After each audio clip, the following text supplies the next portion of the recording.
Hello friends, आज हम unit 1 वैद्युत आवेश एवं क्षेत्र के पार्ट 1 पर आधारित प्रश्न जो हमने होमवर्क के लिए दिए थे उनके बारे में डिस्कस करेंगे।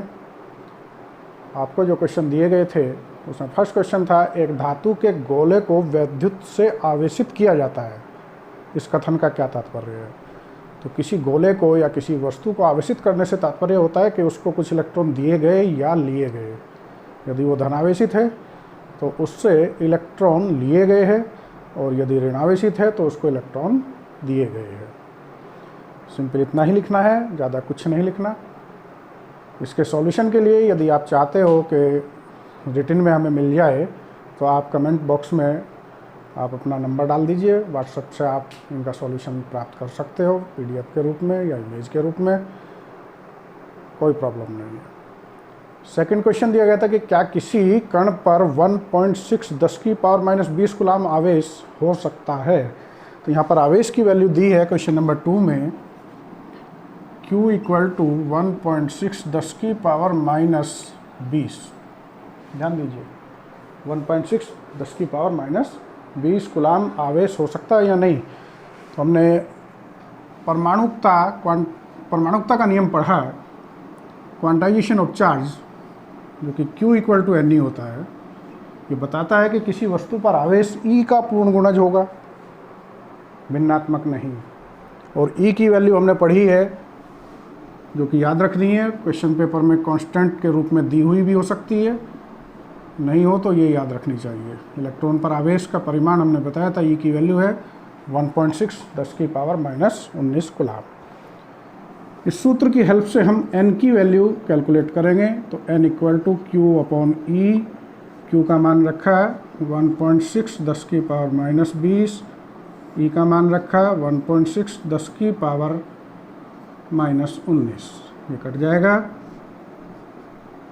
10 की पावर -19 को हम ऊपर ले जाएंगे, तो जब भी अंश को हर में या हर को अंश में ले जाते हैं तो 10 की पावर का साइन चेंज हो जाता है। यहाँ पर पावर -19 है, ऊपर गई +19, और इस तरह हम देख रहे हैं जब गुणा करते हैं तो पावर्स जुड़ जाती है। इसका मतलब 10 की पावर -20 + 19 या 10 की पावर -1, या इसको लिख सकते हैं हम 1/10। भिन्नात्मक आ गया, पूर्ण संख्या नहीं आई। तो हम सीधा सा लिखेंगे कि किसी वस्तु पर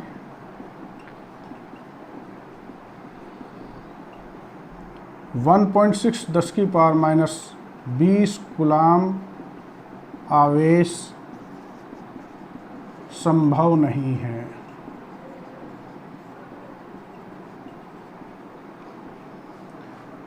इसी में एक पार्ट और दिया है कि Q की वैल्यू 2.4 × 10 की पावर -19 कूलाम हो। आप इसी तरह सॉल्व करके देखेंगे। यहाँ पर Q की वैल्यू चेंज कर देंगे, 1.6 × 10 की पावर -20 के स्थान पर 2.4 × 10 की पावर -19 को रखेंगे, और हम देखेंगे कि फिर भिन्नात्मक आ जाएगा। इसका मतलब ये भी संभव नहीं होगा। ये सेकंड पार्ट में करेंगे। और थर्ड पार्ट में पुनः आप वैल्यू Q = चेंज करेंगे 16 कूलाम। इसको फिर इसी तरह सॉल्व करेंगे। Q की वैल्यू 16, E की वैल्यू यही रहेगी। यहाँ पर पूर्ण संख्या आएगी, तो ये आवेश संभव है, लेकिन सेकंड पार्ट और फर्स्ट पार्ट में दिया गया आवेश किसी वस्तु पर होना संभव नहीं है। इसके बाद थर्ड क्वेश्चन,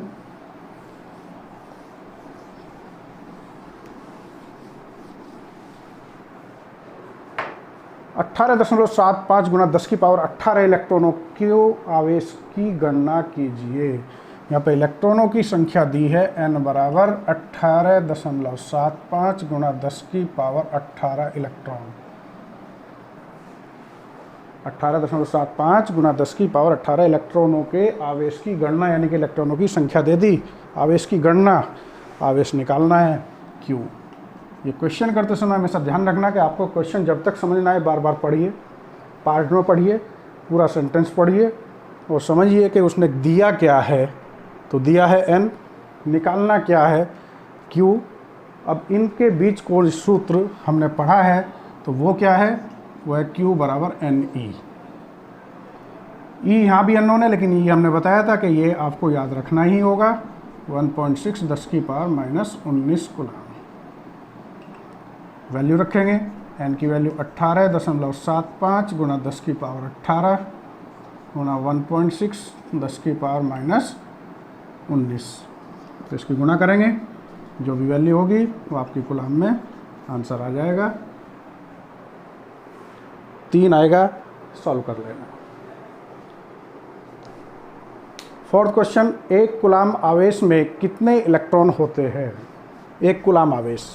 फोर्थ क्वेश्चन क्या दिया है? Q, एक कूलम, कितने इलेक्ट्रॉन होंगे? n निकालना है। E की वैल्यू फिक्स है 1.6 10 की पावर -19 कूलम। सूत्र हमने जो पढ़ा है वो Q बराबर NE से, n के लिए सॉल्व करेंगे तो ये जाएगा Q/E। Q का मान 1, E का मान 1.6 10 की पावर -19। इसको ऊपर ले जाएंगे, 1 गुणा 10 की पावर माइनस के हो जाएंगे +19 बटे 1.6। यहाँ से दशमलव हटाएंगे, एक जीरो लग गई, लेकिन 10 अभी भी 16 से छोटा है। तो आप चाहो तो सीधा दशमलव लगा के डिवाइड कर लो, कोई प्रॉब्लम हो रही है तो एक पावर इसको दे दो, 10 की पावर 19 में से एक इसको देंगे तो यहाँ हो जाएगा 100 बटे 16 गुणा 10 की पावर 18। अब आप इजीली इसको डिवाइड करके आंसर आपका आ जाएगा 6.25 10 की पावर 18 इलेक्ट्रॉन। अब हम बात करते हैं क्वेश्चन नंबर 5, वैद्युत आवेश के क्वांटीकरण से आप क्या समझते हैं? तो क्वांटाइजेशन का नियम हम सेकंड क्वेश्चन से 4th तक पढ़ते आ रहे हैं कि किसी वस्तु पर आवेश मूल आवेश या इलेक्ट्रॉन पर आवेश का पूर्ण गुणज होता है, भिन्नात्मक गुणज नहीं हो सकता। अर्थात Q = NE। यहाँ पे प्लस माइनस का चिन्ह केवल उसकी प्रकृति बताने के लिए लेते हैं। ये नियम आवेश के क्वांटीकरण के नियम से जाना जाता है। इसके बाद 6th क्वेश्चन, क्या आवेशित पिंड समीपवर्ती अनावेशित पिंड को आकर्षित करेगा? क्वेश्चन नंबर 6, आवेशित पिंड, ये स्थिर वैद्युत प्रेरण में हमने पढ़ा, ये पॉजिटिवली चार्ज है, आवेशित है, ऋणावेशित हो सकता है, धनावेशित हो सकता है। हमने मान लिया कि धनावेशित है। इसके निकट अनावेशित पिंड रखेंगे तो स्थिर वैद्युत प्रेरण के कारण इस पर ऋण आवेश उत्पन्न हो जाएगा। इस तरह ये धनावेश, ये ऋणावेश, सीधी सी बात है, इनके बीच में अट्रैक्शन होगा, आकर्षण होगा, तो ये 100% आकर्षित करेगा। क्वेश्चन नंबर 7, ठीक बराबर द्रव्यमान के दो सर्वसम धातु के गोलों में एक को Q आवेश ऋणात्मक यानी कि Q ऋणावेश दिया गया और दूसरे को बिल्कुल वैसे ही गोले को धनावेश दिया जाता है, तो क्या इनके द्रव्यमानों में कोई अंतर आएगा? और आएगा तो क्यों आएगा? तो हमने बताया कि आवेश में केवल इलेक्ट्रॉनों का आदान प्रदान हो रहा है, स्थानांतरण हो रहा है। धनावेशित होने का मतलब है इलेक्ट्रॉन त्यागे जा रहे हैं, इलेक्ट्रॉनों की कमी हो रही है, और इलेक्ट्रॉन का द्रव्यमान कुछ ना कुछ तो होता है।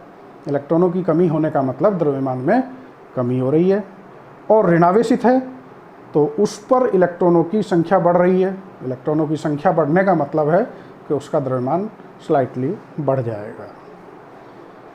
नेक्स्ट क्वेश्चन, जो कि कूलाम के नियम के आधारित है, क्वेश्चन नंबर 8, दो आवेशित कणों के बीच की दूरी आधी करने पर उनके बीच बल पर क्या प्रभाव पड़ेगा?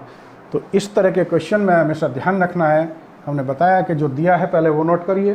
तो उसने दिया है कि दो आवेशित कणों के बीच की दूरी आधी करने पर, question number 8, R1 suppose R थी, R2 आधी कर दी R/2।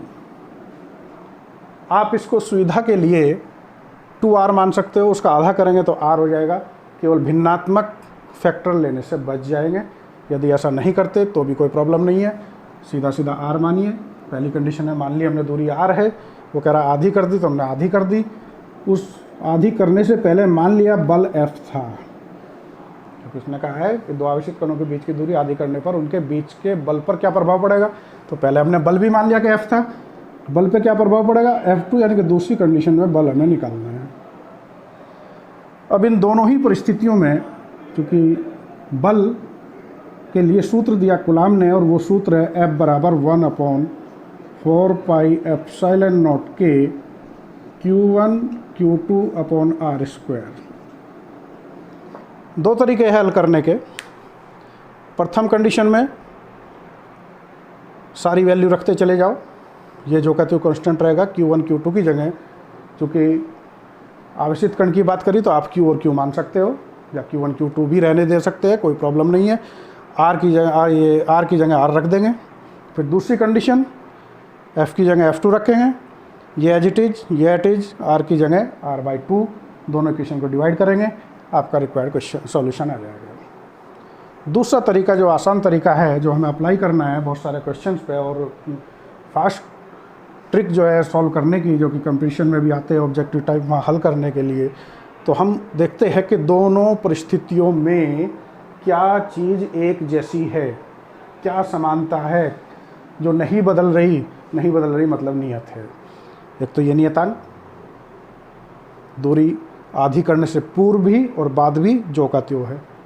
आवेश दोनों ही परिस्थितियों में सेम है, बदल रहा है तो केवल और केवल दूरी बदल रही है। तो हम यहाँ पर लिखेंगे चूँकि 1/4 पाई एप्सिलॉन नॉट के Q1 Q2 नियत है। अब ये नियत है तो फोर्स किस पे डिपेंड कर रही है, 1/r स्क्वायर। ये थ्योरी में हमने पढ़ाया था, जो नहीं देख सके वो हमारी वीडियो इस पार्ट 1 पर आधारित है, उसको देख ले, समझ आ जाएगा कि जब भी नियतांक यूज करेंगे तो ये समानुपाती चिन्ह हटेगा। अब यहाँ पे हमने नियतांक को हटा दिया तो फिर ये समानुपाती चिन्ह हम ले आए, या कहे कि कूलाम के नियम का पार्ट 2, दो पार्ट में हमने बात करी थी कि F directly proportional to Q1 Q2 और F inversely proportional to square of distance between them को अप्लाई करेंगे, इनवर्स स्क्वायर लॉ को अप्लाई करेंगे। अब इस लाइन के बाद हम सीधा सूत्र लिखेंगे, इम्प्लाइज का निशान लगाते हुए, F1/F2 इक्वल टू, अब R के व्युत्क्रमानुपाती है तो हम देख लेंगे कि इधर 1 है तो इधर R के साथ में 2 लेंगे और इधर ये बेस में 1 लेंगे, उल्टा लेंगे। स्क्वायर है तो होल स्क्वायर लगा दो एक साथ, या अलग अलग लगा दो, कोई फ़र्क नहीं पड़ता। इतना काम हो गया हमारा। इस काम को करने के लिए जो लॉन्ग मेथड था कि हम पहले F1 रखते, 1/4 पाई एप्सिलॉन नॉट के Q1 Q2 upon R square, फिर F2 रखते 1/4 पाई एप्सिलॉन नॉट के into Q1 Q2 upon R2 square, फिर इनको डिवाइड करते, ये कट जाता, ये कट जाता, सूत्र आ जाता F1/F2 इक्वल टू, ये ऊपर चला जाएगा। ये ध्यान रहे जब भी 4 इस तरह के डिवाइड में आ जाए तो बाहर बाहर वालों की मल्टीप्लाई करते हैं हम और अंदर अंदर वालों की करते हैं, तो इस तरह ये ऊपर जाएगा R2 square upon R1 square. तो ये पूरा लॉन्ग मेथड अपना कर काफ़ी कुछ हमें इसमें लिखना पड़ा, तो हमने सॉर्ट कर दिया कि जो कांस्टेंट है उसे कांस्टेंट करा, बाकी जो निर्भर कर रहा है जिस पर उसको लिखा, और डायरेक्ट सूत्र लिखेंगे जो समानुपाती है। तो जो सफिक्स हमने नीचे लिया है, जो नंबर नीचे लिया है, इधर भी सेम लेंगे, लेकिन यहाँ व्युत्क्रमानुपाती है तो उल्टा लेंगे। यहाँ 1 है तो 2 और यहाँ 2 है तो 1 लिया। सीधी सीधी वैल्यू रखेंगे। F1 F2 निकालना है, R2 R/2 upon R1 R। अब देखिए R को मैं लिख सकता हूँ R/1, कोई फ़र्क नहीं पड़ रहा, और इसका पूरे का होल वर्ग एज इट इज जो है वो लिखेंगे इस तरह, F/F2 इक्वल टू, ये चाहो तो पहले से तीसरा कट जाता है, यदि कुछ कट रहा है, काटना चाहे काट सकते हैं, तो पहले से तीसरा ही हम काट सकते हैं। बाहर बाहर वालों की मल्टीप्लाई, अंदर अंदर वालों की मल्टीप्लाई, तो इसकी मल्टीप्लाई करेंगे 1, इन दोनों की मल्टीप्लाई करेंगे, चूँकि r कट गया 1 रह गया, तो 1 × 2 2 का whole square f/f2 equal to 1/4, या क्रॉस मल्टीप्लिकेशन करेंगे हम f2 इक्वल टू 4f, तो बल जो है 4 गुना हो जाएगा। ठीक इसी तरह 2 क्वेश्चन है हमारे, ये आप हल कर सकते हैं। यदि हल करने में इसको वीडियो देखने के बाद भी प्रॉब्लम आ रही है तो आप हमके कॉल कर सकते हो, प्रिंटेड मटेरियल आप हमसे मंगा सकते हो, ये फ्री ऑफ कॉस्ट है, इसके लिए आपको कुछ पे नहीं करना है। क्वेश्चन नंबर 9 की हम बात करें, एक निश्चित दूरी पर स्थित 2 इलेक्ट्रॉनों के बीच बल F न्यूटन है। किनके बीच है? 2 इलेक्ट्रॉनों के बीच। इससे आधी दूरी पर स्थित 2 प्रोटॉनों के बीच वैद्युत बल कितना हो जाएगा? अब देखिए, पहले क्वेश्चन यानी कि 8वें क्वेश्चन और 9वें क्वेश्चन में थोड़ा सा अंतर आया है। वहाँ 2 आवेशित कणों की बात करी थी, यहाँ आवेशित कणों के नाम दे दिए। इलेक्ट्रॉन इलेक्ट्रॉन के बीच, प्रोटॉन प्रोटॉन के बीच, तो दोनों ही इलेक्ट्रॉन और प्रोटॉन पर आवेश का परिमाण समान होता है। पहले केस में भी समानता थी, तो यहाँ भी समानता है। तो क्या दिया है? प्रथम स्थिति इलेक्ट्रॉन के लिए Q1e, प्रथम इलेक्ट्रॉन, या E1 कह दो, QE2 इक्वल टू, ये भी E और ये भी E। एक निश्चित दूरी पर स्थित 2 इलेक्ट्रॉनों के बीच वैद्युत बल F1 कह दिया हमने, F। इससे आधी दूरी पर स्थित, आधी दूरी का मतलब R1 R मान लो और दूरी कर दो वही पहले की तरह R/2, 2 प्रोटॉनों के बीच, तो QP1 भी E होता है और QP2 भी E होता है। बल कितना होगा? F हमें ज्ञात करना है, F2। सेम क्वेश्चन हो गया, क्योंकि कूलाम का नियम का सूत्र 1/4 πε0K Q1 Q2 upon r² में हम देखेंगे कि क्या चीज़ स्थिर है। मतलब दोनों ही केस में, इलेक्ट्रॉनों के और प्रोटॉनों के केस में एक सा है, तो आवेश एक सा है। दूरी बदल रही है, F निकालना है, ये कांस्टेंट है ही एक सा, तो यहाँ लिखेंगे चूँकि 1/4 πε0K इंटू Q1 Q2 स्थिर है, नियत है, इसलिए F directly proportional to 1/r², F1/F2 equal to R2/R1 का होल स्क्वायर। वैल्यू रखे F1 की F, F2 निकालना है, R1 R/2 R2 R/2 और R1 R का होल स्क्वायर, R से R कैंसिल। इस तरह 1/2 का वर्क करेंगे तो 1/4 F/F2 क्रॉस मल्टीप्लिकेशन करेंगे तो F2 इक्वल टू 4F। ये सेम क्वेश्चन आंसर आ गया। लास्ट क्वेश्चन, एक निश्चित दूरी पर स्थित 2 इलेक्ट्रॉनों के बीच वैद्युत बल F है, बिल्कुल यही मान लेंगे। 10वां क्वेश्चन जो आपको करना है, निश्चित दूरी पर स्थित 2 इलेक्ट्रॉनों के बीच बल F है, तो 2 इलेक्ट्रॉनों के बीच आवेश बल F है। इससे दुगनी दूरी पर, इसमें क्या किया था? आधा किया था। दुगनी दूरी पर यहाँ R1 R लिया है और दुगनी के लिए R2 2R कर देंगे। 2 प्रोटॉनों के बीच, तो प्रोटॉनों पर आवेश सेम है, बल कितना होगा? F2 ज्ञात करना है। सूत्र यही लगाएंगे, ये कांस्टेंट हो जाएगा, इनवर्स स्क्वायर लॉ अप्लाई करेंगे, यही सूत्र बन जाएगा। R2 की जगह R/2 ना रख के 2R रखेंगे, ये केवल यहाँ से चेंज होगा, यहाँ तक सेम रहेगा, केवल यहाँ से चेंज हो जाएगा। F1 F, F2 निकालना है, R2 2R और R1 R का होल स्क्वायर, ये कैंसिल R से R, तो F/F2 इक्वल टू 2 दूनी 4, 2 का वर्ग 4/1, और ये क्रॉस मल्टीप्लिकेशन हम करेंगे तो 4F2 इक्वल टू F, या F2 इक्वल टू F/4। तो कितना हो जाएगा, 1/4 फोर्स रह जाएगी यदि दो प्रोटोनों के बीच की दूरी को हम दुगना कर दे, मतलब दूरी को बढ़ा दे। क्वेश्चन नंबर 10 में